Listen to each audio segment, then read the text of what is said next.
Yourself a true movie lover, there are just certain films you have to see at least once. Okay, so today we are chatting with the founder of The Independent about her top 5 classic films that every cinephile should experience and what makes each of them so iconic. Sandra, sister, welcome back to the show. We are so excited. First, The Independent. Yes. Recap for us again who you guys are here in Huntsville, and you got an exciting new announcement about where you're going to be located. Yes, we do. So we've been doing pop-up screenings since we founded The Independent. We play classic and repertory films like cult films, midnight movies, and art house stuff, and awesome.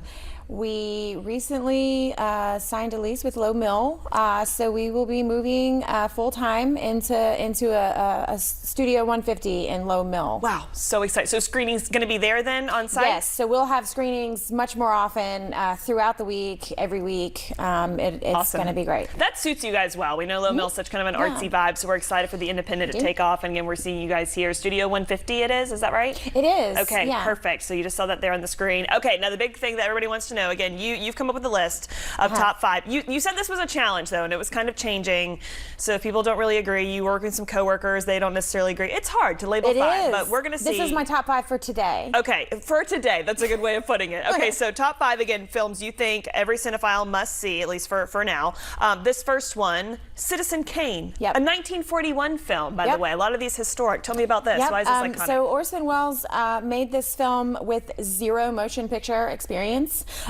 So it was nominated for don't quote me, but about 9 Academy Awards. Oh, my word, wow. And was booed every time that it was announced as one of the nominees on the Academy Awards. It was critically panned. It was a box office flop. But since then, it has been widely regarded as one of the greatest films. So it's a box office flop, but it was getting nominated for awards? Exactly. What did they say? It had a good picture? And he had zero motion picture experience. Maybe it was that because they were like, wow, we really respect this guy for taking off. Who knows? Okay, so Citizen Kane, watch it for yourself. Would you boo him if he was nominated for an award? You can decide. Okay, this next one, 8½. Yes, so Federico Fellini.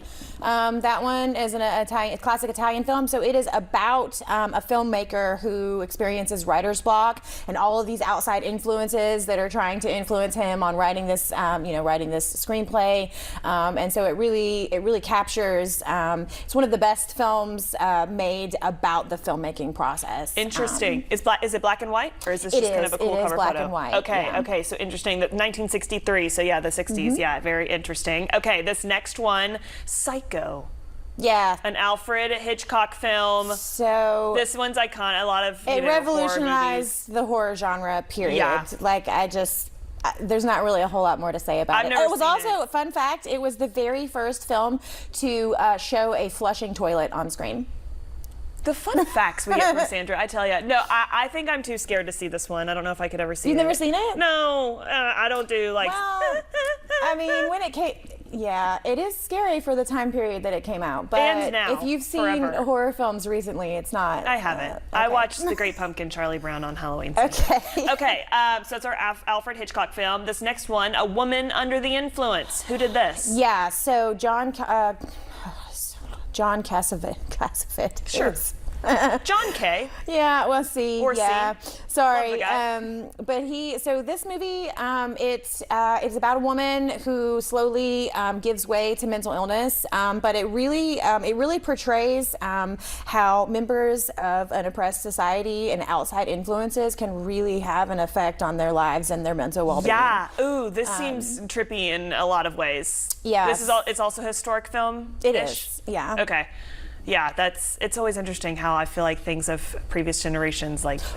time. So there are some things that are still very relevant today, and then you can see how some things have changed, but how some things. Eerie. You got some eerie picks for us, Sandra. Okay, this last one though, The Rockers, 1978. Okay, this one I am so excited about. So I watched it for the very first time not very long ago, and I can't believe I've never seen it before. So I've long time been a fan of Jamaican films. So this was 100% filmed in Kingston, Jamaica. The entire cast were prominent, real prominent musicians of that time period in Jamaica.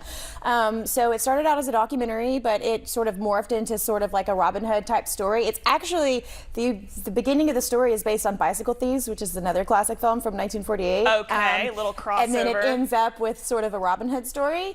But it is one of the most beautiful films that I've ever seen. Wow, so exciting. And people can see, you got a big event coming up. We can. So we have special permission to screen Rockers at Mad Malt's at our Island Night event. This will be, so the movie has not been widely viewed in the United States since its theatrical release in 1980. Okay. This one's a little bit newer of the films on classic films, but I still consider it a classic film. It is a classic Jamaican film, and it is wonderful, and I hope people come out to this event to see it. Come on out and see it. You can find more details with The Independent, and it's going to be so fun. Sandra, my friend, thank you for coming on. Again, your top 5 of the day. We'll have to have you back. We'll have you back on maybe tomorrow and see what you got then for us then. Does that sound good? Okay, thanks again so much. We appreciate it. We'll be right back after the break.